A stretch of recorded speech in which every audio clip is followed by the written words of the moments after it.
on the water surrounding us as well, looking out. So basically, we're now all here, ready for battle.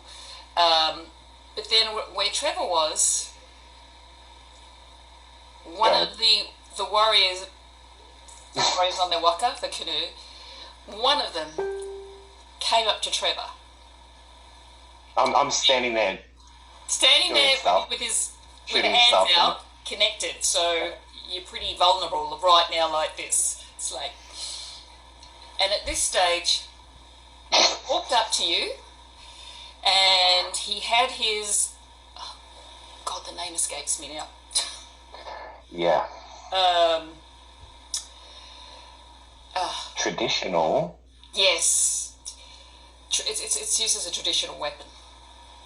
Yeah, I can't remember the name of it. Not the taiaha, which is like the longer, like kind of like a spear, the taiaha. Anyway, this one, traditional Māori weapon.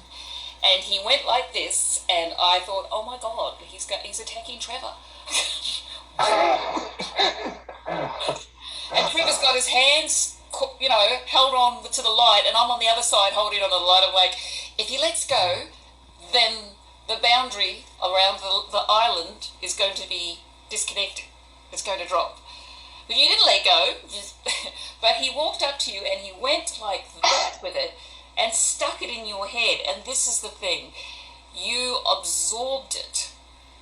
Mm-hmm. When you're talking about black absorbs. Yeah.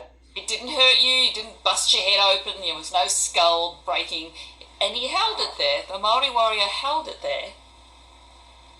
And it was a very short time that he held it there, you